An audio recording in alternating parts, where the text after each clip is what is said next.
안녕하십니까. 레지스탕스 장광용입니다. 여러분, 총선을 앞두고 있습니다.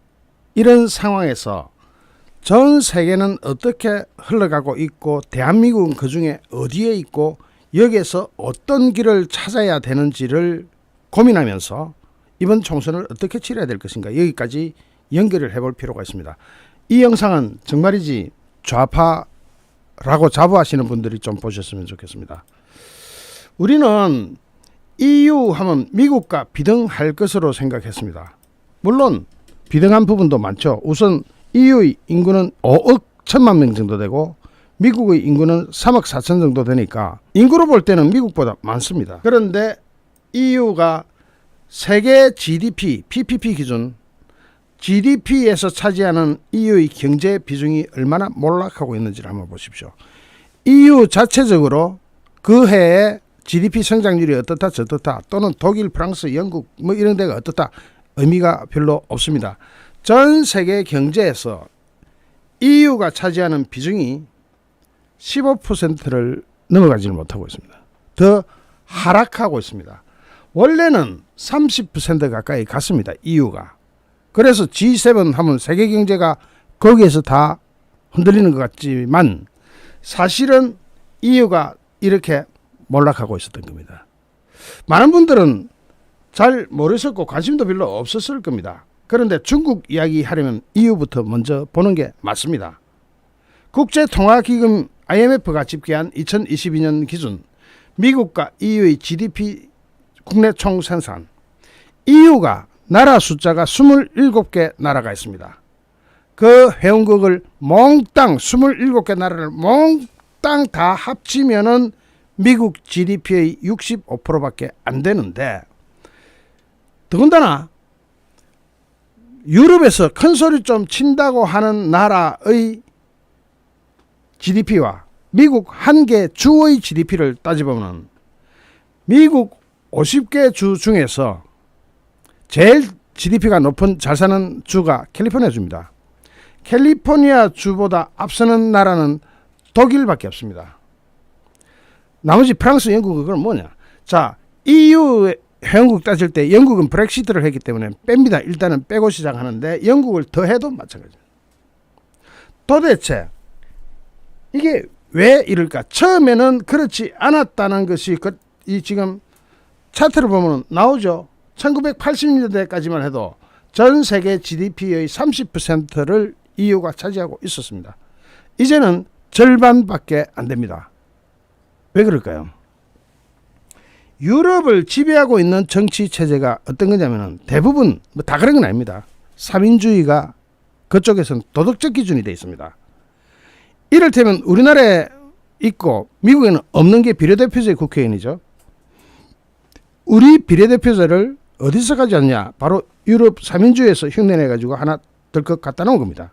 그런데 그것을 보면은 EU는 대체적으로 각 국가의 노조들하고 상생 정치를 하다 보니까 공멸을 해버렸습니다. 즉 노조에 속해 있는 노동자들의 권익만을 위하다 보니까 좀비 기업을 정리하지 못하고 혁신의 기회를 놓쳐버렸습니다. 구조조정이 안 되니까 계속 세금을 퍼부어가지고 근로자 임금을 주다 보니까, 거기다가 혁신이 외면된다는 것은 IT 기회가 왔을 때, 반도체 기회가 왔을 때, 기타 프로그램 기회가 왔을 때, 스마트폰에 대한 기회가 왔을 때도 유럽은 27개 국가에서 영국 포함해서 28개 국가가 그 기회를 잡지 못하고 놓쳐버렸습니다.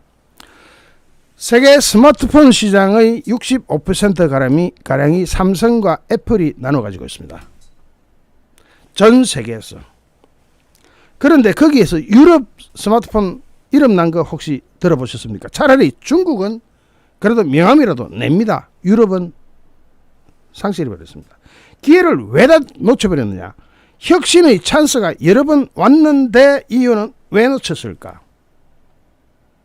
그게 바로 삼인주의 체제가 EU 또는 유럽 국가 여러 국가의 도덕성이 되어 있었기 때문에, 그래서 복지를 줄 수밖에, 나눠줄 수밖에 없고, 거두자니 또 그런 한계 기업조차도 정리하지 못하고 끌고 가다 보니까 자본이 그쪽으로 매몰되다 보니까 그 자본이 움직여서 혁신 쪽으로 투자될 수 있는 기회를 상실해버렸습니다.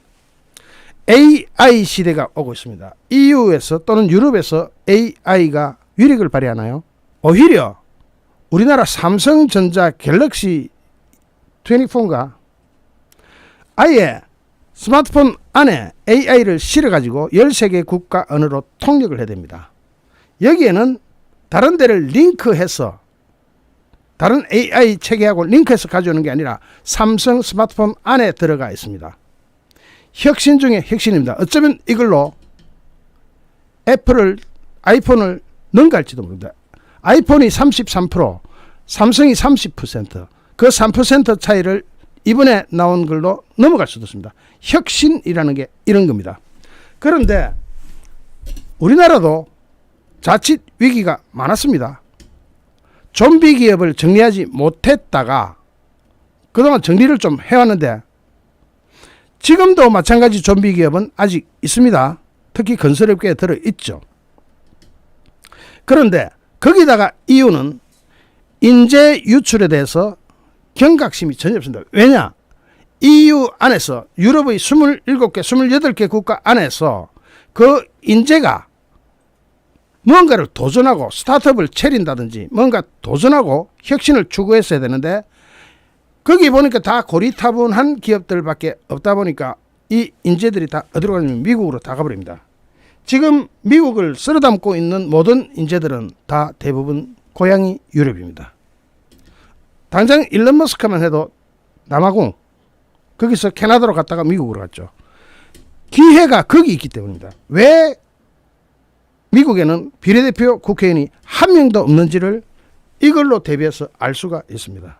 유럽 좌파는 유럽을 지배하고 있는 유럽 좌파들은 그런 기회를 손으로 잡을 수 있는 때가 많았는데도 모든 인재를 미국이 다 뺏겨버렸습니다. 미국은 대신에 모든 인재의 블랙홀입니다. 다 쫙쫙쫙 다 빨아들입니다. 왜냐? 기회가 널려 있다는 거예요. 세계의 자본이 거기로 다 쏠리다 보니까 뭔가를 해보려고 할 때 자본 투입이 아주 쉽습니다. 중국은 어떨까요? 중국 세계를 점령하는 것처럼 5년 후 10년 후에는 미국의 GDP를 능가할 것이다. 그게 얼마 전까지 우리나라 경제학자들도 다 긍정해오던, 전 세계 경제학자들도 다 긍정해오던 구글링을 해보면은 대부분 5년 후, 10년 후, 20년 후를 예상할 때 중국의 경제 규모가 인구가 워낙 많으니까 14개나 되니까 중국의 경제 규모가 미국을 추월하는 것으로 나오는데 실상의 그래프입니다. 세계 경제에서 차지하는 GDP 비중을 볼 때 중국은 약 3년 전부터 몰락하기 시작했습니다. 반면에 미국은 아직도 상승. 왜 이럴까? 왜 그럴까요? 중국은 뭐니 해도 공산당 1인 독재 때문에 혁신의 찬스를 잡고도 밟아버리는 나라입니다. 대표적으로 마윈이죠. 공산당 1당 독재는 효율성은 높을지 몰라요. 공산당이지만 자본주의 체제를 도입했기 때문에 효율성은 높을지 모르지만 그 본능을 억제하지는 못합니다. 그리고 아직 제대로 자라지도 못한 경제에서 자신감을 넘어가지다 보니까 미국 경제에다가 선전포고를 해대기 시작했습니다. 대국 굴기. 그러자 미국에서는 미국의 패권을 건드린 것으로 생각할 수밖에 없고 경계심을 잔뜩 고조시킬 수밖에 없었고, 그런 상황에서 중국이 앞으로 다음 세대, 지금 AI 혁명 내지는 특히 반도체 부분 혁명이 일어나고 있는데 이 부분에서 중국이 올라서지를 못하도록 꽉 밟아 눌러버렸습니다. 대표적으로 네덜란드 기업들이 중국에 팔아먹을 수 있는 것은 이제 별로 없죠. 못 팔게 했으니까. 그렇게 되면서 중국의 혁신은 하나는 공산당 때문에, 하나는 미국의 견제로, 제 뒤에 나오는 차트를 보십시오. 얼마나 꺾여졌는지. 아주 확실하게 꺾여졌습니다. 미국이 그냥 두고 볼 리가 없죠. 세계 경제에서 약 25%를 차지하던 중국 GDP가 20% 또는 그 이하로 하락하고 있습니다. GDP 성장률 이런 거를 볼 필요가 없습니다. 세계 경제 역시 성장하고 있기 때문에. 세계 GDP 총액에서 중국 경제가 차지하고 있는 비율이 저렇게 급전직하 떨어지고 있는 겁니다. 약 3년 전부터 중국은 몰락의 길로 들어갔다고 봐야 됩니다. 지금까지 중국이 그 막강한 수많은 14개 달하는 인구를 기준으로 1인당 GDP는 떨어지더라도 토탈로 볼 때 미국의 경제를 추월할 것이라고 예상했던 모든 경제학자들은 엉터리가 되어버렸습니다. 차이나 페이딩, 차이나가 사라지고 있는 거예요. 경제가 위축되는 거예요. 이것이 나아질 기미가 있느냐. 2차 전지 분야에서 어떻게 해보려고 했는데 미국이 또 밟아버렸습니다. 유럽은 미국 안 따라갈까요? 우리나라는 중국하고 지리적으로 가깝기 때문에 그래도 중국에 팔아먹을 건 다 팔아먹어야 됩니다. 14억의 내수시장이 있으니까 어떻게 기회를 찾아가지고 잘 팔아먹으면 또 팔아먹을 수 있어요. 그러나 중국 현지에 있는 공장들은 서서히 전 세계인들과 같이 경제인들과 같이 빠져나가고 있습니다. 특히 그것을 재촉시킨 것은 시진핑이 만드는 반간첩법. 홍콩을 흡수합병 한 것만도 모자라가지고 중국에서 사진만 한번 잘못 찍으면 잡혀가야 되는 그런 나라에 가서 경제활동을 하다가 잘못하면 재수 없으면 골로 가는데 누가 중국에다 투자를 하고 중국에 상주를 하면서 장사를 하겠습니까? 살살살 빠져나옵니다. 그러다 보니까 자본이 어디로 몰리느냐. 자본은 몽땅 전 세계 자본은 EU로 가봐도 별로 재미없고 중국은 아주 골로 가고 있고 미국으로 자본이 몰릴 수밖에 없습니다. 미국의 S&P 500 지수를 보면은 2020년 3월 달보다 지금 더블이 넘었었습니다. 2배가 넘었습니다. 다들 처음에 예상할 때는 이제는 좀 내려갈 것이라고 예상했는데 더 올라치고 있습니다. 왜냐? 미국이 고금리 그리고 고물가 상황에서도 경제가 성장했다는 것. 3분기 4분기 작년 연속으로 깜짝 놀라게 성장을 했죠. 그리고 미국에는 우선 실업률, 고용시장 건실합니다. 그리고 소비가 끊기지 않았다는 게 증명됐죠. 중국은 부동산 때문에라도 망하게 생겨 먹었고 소비가 살아나지 않으면서 소비자 물가가 하락해가지고 디플레이션으로 가는 것 아니냐. 주가로 비교해 볼 때 오늘 아침 조선일보에 이걸 또 그려놨더라고. 그래서 홀라당까지 왔습니다. 이거는 빙산의 일각이죠. 왜냐? 자본이 미국으로만 몰려가면은 중국으로 가야 될 자본은 이제 주머니가 떨어지게 생겨 있습니다. 중국 역시도 유럽이 밟았던 전철을 그대로 밟아갈 수가 있습니다. 왜냐? 혁신을 하고 싶어도 미국이 꽉 눌러버렸습니다. 유럽은 미국이 꽉 누르지 않았는데도 자기네들이 알아서 막 해버렸습니다. 아주 자진해가지고. 그런 상황에서 유럽에서도 그런 다 쫄딱 다 같이 망하는 건 아닙니다. 이런 나라도 있습니다. 유럽은 몰락하는데 완전히 거꾸로 올라치고 있는 나라가 있긴 있습니다. 그게 어느 나라입니까? 차트 보니까 끝내주죠. 폴란드입니다. 폴란드. 왜 그럼 폴란드만 저렇게 승승장구하냐? 폴란드 및 구소련권에 있던 나라가 자본주의 체제로 돌아서면서 러시아 연방으로부터 탈퇴한 나라들한테 기회가 갈지 모릅니다. 왜냐? 체제가 한번 홀라당 뒤집어졌기 때문입니다. 기득권이 싹 사라져버리는 거죠. 우리나라 조선 왕조가 망하고 일제시대 거치고 6.25 전쟁 거치면서 기득권이 홀랑 사라지면서 우리나라 역시도 새로 출발했고 우리나라의 근본적인 국민성이 워낙 세계에서 뛰어나게 출중했기 때문에 대한민국은 세계 10위권의 경제대국에 들어가게 되었습니다. 폴란드 역시 그 안에서는 엄청난 성장률을 보이고 있습니다. 그런데 영국, 프랑스, 독일은 어떠냐? 전통적으로 유럽 하면 영국, 프랑스, 독일 아닙니까? 거기는 독일 정도가 캘리포니아랑 거의 비슷하거나 좀 넘어갔고 나머지는 미국 한 개 주보다 못합니다. 다 대부분. 유럽과 중국이 이렇게 완전히 몰락해 나가는 데 있어서 이제 기대할 시장은 어디냐? 이제 인도입니다. 인도하고 동남아시아입니다. 아시안 국가입니다. 일본도 맛이 가버렸습니다. 왜냐? 한국 1인당 GDP 전망치가 사상 처음으로 일본에 역전할 것이라고 IMF가 전망했습니다. 작년까지는 우리도 어려웠지만 올해 들어서는 1인당 GDP로 따질 때, 토탈로 따지면 일본의 인구가 1억 4,300만 명이나 되기 때문에 우리 3배니까 3배가 훨씬 넘네. 그렇게 되니까 토탈로 따지면 우리보다 덩어리는 크지만 1인당 GDP 전망치로 따질 때는 전망치입니다. 올해 게 아니고 전망하는 거예요. 2024년 전망을 할 때 사상 처음으로 일본을 역전할 것이라고 IMF가 내다봤습니다. 올해 2024년도 대한민국은 34,653달러 1인당 GDP, 일본은 34,554달러 1인당 GDP. 한국은행은 IMF가 지금 현재의 일본 엔저 상황이 장기화되고 있다고 본 듯하다고 분석합니다. 저도 그렇게 봅니다. 엔저 저거 함부로 탈출도 못합니다. 일본 경제가 특징이 그렇잖아요.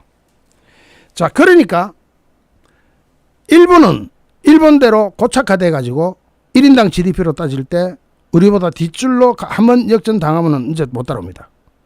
일본도 그렇게 생각합니다. 1인당 GDP. 여울가님 감사합니다. 여울가님 감사합니다. 자, 이런 상황에서 우리나라 삼성전자가 대표적으로 이름을 내고 있지만 우리나라 기업들 견실한 부분이 많이 있습니다. 그런데 우리 역시도 혁신하지 않으면은 어느 세월에 바로 EU 방향을 따라가게 될지 일본을 따라가게 될지 중국을 따라가게 될지 모르는 절체절명의 위기에 와 있습니다. 우리가 설마 그러려나 했던 EU도 사실은 50년 전부터 봐야 되겠죠. 1980년 그 이전부터. 그리고 본격적으로는 20년 전부터 몰락을 하기 시작했고 이제 세계 GDP에서 차지하는 비율이 15%도 안 된다. 우리나라는 인구 5천만에 정말 이 작은 인구 가지고는 우리가 작다 그러면 좀 그것도 웃기지만 작은 인구 가지고 있는 걸로 볼 때는 굉장히 선전해 왔던 나라입니다. 하지만 그것이 언제까지 갈까요? 여기에서 제가 왜 이런 분석을 하고 있느냐? 이번 총선에서 어떤 주의 주장을 하는지 국민은 듣고 판단하자는 겁니다. 우리 미래, 특히 올해부터 1년, 2년, 3년은 굉장히 중요합니다. 경제 부분만 볼 때도 그러합니다. 굉장히 중요합니다. 이럴 때 어떤 선택을 할 것이냐. 유럽의 삼인주의 또는 우리나라 운동권의 사회주의 시각 또는 공산주의 시각, 주사파적인 시각, 이것이 국제적으로 볼 때, 전 세계적으로 볼 때, 지구적으로 볼 때 맞는 방향이냐를 선택해야 합니다. 그것이 맞다면은 전 세계 경제가 어떻게 가고 있는지를 내다보지 못하는 겁니다. 그게 맞다고 생각한다면은 완전히 눈도 귀도 다 막은 멍충이가 되어버리는 겁니다. 우리나라는 독일도 영국도 프랑스도 이태리도 가지 않는 길을 가고 있습니다. 왜냐? 다들 놓친 기회를 대한민국은 살려내는 기적의 나라였으니까요. IT 강국이 됐고 반도체 강국이 됐고 2차전지 강국이 됐고 남들은 생각하지도 못한 분야에서 대한민국은 혁혁한 전공을 세워왔습니다. 거기서 더 필요한 것은 뭐냐? 더 확실한, 더 많은 혁신이 필요합니다. 그 혁신을 추동하는, 제대로 앞에서 리드하고 이끌고 가는 정치 세력이 대한민국을 이끌어야 됩니다. 그런 정당 어디입니까? 그런 정당 어디예요? 저는 민주당을 사라져야 되는 정당이라고 생각하는 이유가 그겁니다. 저기서 정권을 맡았다가는 골로 가버린다.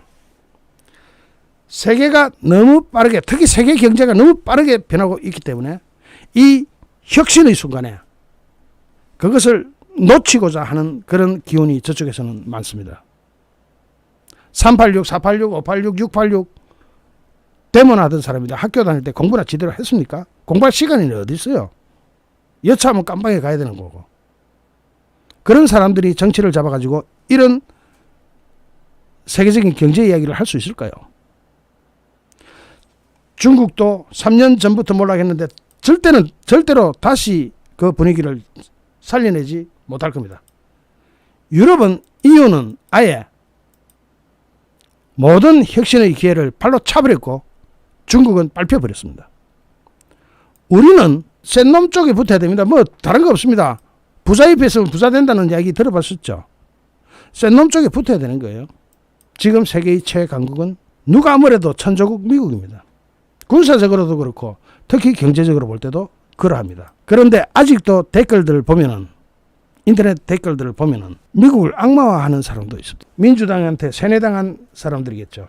이유는 왜 몰락했는지 약 20년 전부터 다 따지고 보면 한 50년 전부터 왜 몰락을 시작했는지 유럽 27개, 28개 국가가 왜 몰락했는지 그런 정치권이 우리나라는 어느 정당인지 이걸 제대로 아시고 선택해야 됩니다. 대한민국 정치를 방관할 게 아니라 길을 찾아야 됩니다. 어떤 길을 찾느냐. 우리가 유일하게 정치에 가담할 수 있는 기회는 총선과 대선밖에 없습니다. 지방선거하고 세계선거가 있죠. 길을 찾고 지대로 찾아야 됩니다. 유럽은 20년 전부터 정확하게는 50년 전부터 몰락했고 그것은 왜 몰락하게 됐는지 앞에서 설명드린 바와 같고 노조와 정치권이 한 몸이 되다시피 하면서 좀비 기업 그리고 구조조정 기회를 놓쳤고 혁신을 외면했고 심지어는 스마트폰 하나 제대로 된 거 만들어내지만 스마트폰 하나 만들어낸다 그래도 유럽 지금 담배 들어가 못합니다. 스마트폰 하나만 해도 그 주변 기업이 엄청나게 달라붙어야 됩니다. 중국은 사실상 부동산 때문에라도 부동산 말고도 지방 정부들 전부 다 썩어 빠졌기 때문에 회생의 길이 없겠지만 그런 상황에서 미국이 밟아버리니까 일어설 수가 없습니다. 우리 경제, 우리 정치 길을 찾아야 됩니다. 제대로 찾아야 됩니다. 이번 총선이 그 기회입니다. 어쩌면 마지막 기회입니다.